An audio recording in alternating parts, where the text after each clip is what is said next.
नमस्कार, आप देख रहे हैं प्राइम टीवी और मैं हूं आपके साथ अनन्या मिश्रा। वक्त हो गया है 4 बजे की 4 बड़ी खबरों का। लखनऊ में सोमवार को यूपी सरकार की कैबिनेट बैठक की गई है। इसकी अध्यक्षता सीएम योगी आदित्यनाथ ने की है। यह बैठक राजनीतिक और प्रशासनिक दृष्टिकोण से काफी अहम मानी जा रही है। इस बैठक में विभिन्न विभागों से जुड़े कई प्रस्तावों पर चर्चा भी की गई है और 11 अहम प्रस्तावों पर मुहर भी लगी है।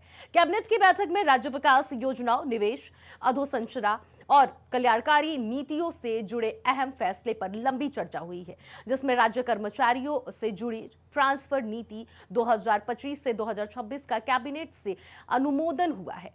15 जून तक अधिकारियों कर्मचारियों के ट्रांसफर होंगे। जिले में 3 साल, मंडल में 7 साल वाली पॉलिसी लागू की जाएगी। तबादला सत्र के दौरान 10% कर्मचारियों के तबादले होंगे। अडानी पावर से 5.38 रुपए प्रति यूनिट की दर पर बिजली खरीद जाएगी। पावर कॉर्पोरेशन 1500 मेगावाट बिजली खरीद करेगा। साथ ही साथ कैबिनेट बैठक में स्मार्ट पार्किंग का प्रस्ताव पास किया जाएगा। उत्तर प्रदेश के हर जिले में स्मार्ट पार्किंग बनाई जाएगी। वहीं इस पूरी खबर पर हमारे संवाददाता राजेश हमारे साथ जुड़ गए हैं। राजेश, जिस तरह से आज उत्तर प्रदेश में कैबिनेट की बैठक हुई है, सीएम योगी आदित्यनाथ के साथ सभी कैबिनेट मिनिस्टर्स आज बैठे हैं। इस बैठक में क्या कुछ अहम फैसले लिए गए हैं? अब देखिए अनन्या, लखनऊ में आज जिस तरीके से यूपी सरकार की कैबिनेट बैठक हुई है और इसमें सबसे बड़ी बात है कि आज सीएम योगी आदित्यनाथ ने इसकी अध्यक्षता की और साथ ही साथ आज कैबिनेट के सभी मिनिस्टर भी इस बैठक में मौजूद रहे और कई अहम 11 प्रस्तावों पर आज इसमें मुहर लगी है। सबसे बड़ी बात है कि कैबिनेट की बैठक में राज्य की जो विकास योजनाएं हैं जिसमें निवेश किया गया है, तो जाहिर सी बात है कि उसी को लेकर अहम फैसले इसमें लिए गए हैं।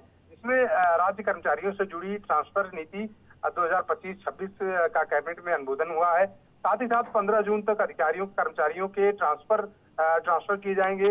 जिले में 3 साल, मंडल में 7 साल वाली पॉलिसी भी लागू की जाएगी। साथ ही साथ आपको बता दें कि तबादला सत्र के दौरान 10% कर्मचारियों के तबादले होंगे। अडानी पावर से 5 रुपए 38 पैसे प्रति यूनिट की दर से बिजली खरीदी जाएगी और पावर कारपोरेशन 1500 मेगावाट बिजली की खरीद करेगा। साथ ही साथ आपको बता दें कि कैबिनेट बैठक में स्मार्ट पार्किंग का प्रस्ताव किया गया है और उत्तर प्रदेश के हर जिलों में स्मार्ट पार्किंग भी बनाई जाएगी। ऐसे तमाम जो प्रस्ताव है, सभी प्रस्तावों पर आज बैठक की गई और उस पर अहम फैसले भी योगी सरकार की कैबिनेट बैठक में लिया गया है। बिल्कुल राजेश, ये तमाम जानकारियां तो आपने साझा कर दी, लेकिन अगर किसानों की बात कही जाए तो हर बार जब भी कैबिनेट बैठक होती है तो किसानों को लेकर एक अहम चर्चा मानी जाती है कि इस बार किसानों को लेकर अहम फैसला उत्तर प्रदेश में लिया जाएगा। क्या इस बार भी किसानों से जुड़े हुए कोई अपडेट आपके पास है इस कैबिनेट बैठक से जुड़ा हुआ? देखिए, अगर कैबिनेट बैठक की अगर बात करें, कैबिनेट बैठक में जो किसानों का मुद्दा है, किसानों के मुद्दे पर कोई इसमें अभी चर्चा बैठक में नहीं की गई है।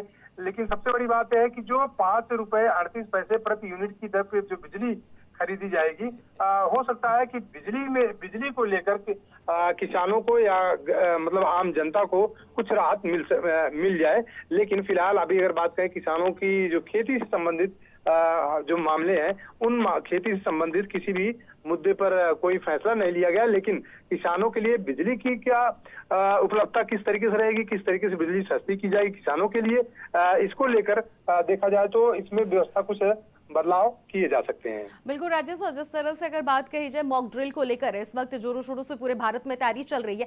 ऐसे में मॉक ड्रिल को लेकर क्या इस कैबिनेट की बैठक में कोई अहम निर्णय उत्तर प्रदेश से रिलेटेड लिए गए हैं? देखिए अनन्या, अगर मॉकड्रिल की बात करें तो मॉकड्रिल के लिए लगातार सरकार प्रयासरत रहती है और लगातार प्रयास कराती भी है, क्योंकि कोई भी घटना या दुर्घटना मतलब विद्युत से संबंधित न होने पाए, इसको लेकर तमाम सारी मॉकड्रिल सरकार के माध्यम से होती रहती है, विभाग के माध्यम से होती रहती है।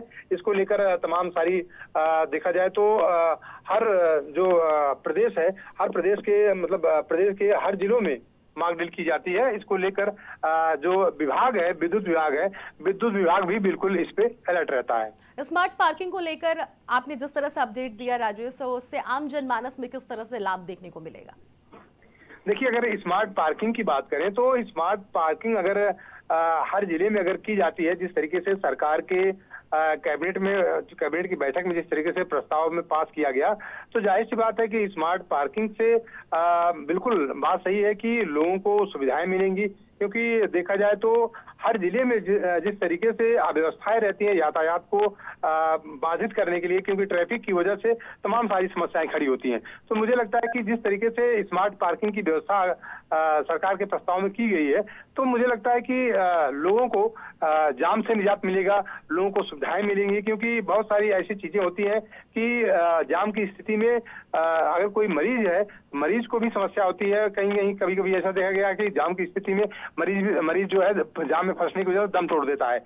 मुझे लगता है जो स्मार्ट पार्किंग है, स्मार्ट पार्किंग की वजह से गाड़ियों को मतलब व्यवस्थित रूप से खड़ी करने के लिए दिक्कतें नहीं होंगी, और उससे जो यातायात है, ट्रैफिक है, वो भी बिल्कुल सुचारू रूप से ठीक है। बहुत बहुत शुक्रिया राजेश, हमने तमाम अपडेट जुड़ी हुई कैबिनेट बैठक से दी।